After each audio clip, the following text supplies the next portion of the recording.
In this TeamWork 5 Manager tutorial, I'm going to show you how to change your employee's password.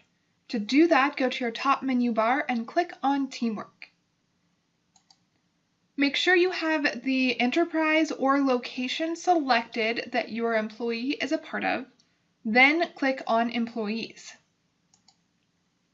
Once you arrive at your list of employees, select the employee whose password you need to change.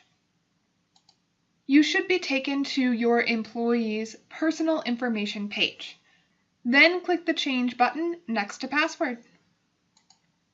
You should now be able to enter in a new password for your employee. You will have to enter it twice. I'll go ahead and do that.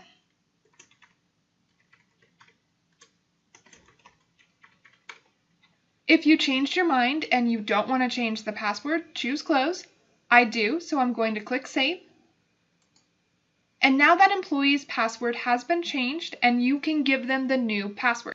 Check out the next video to learn how to terminate an employee.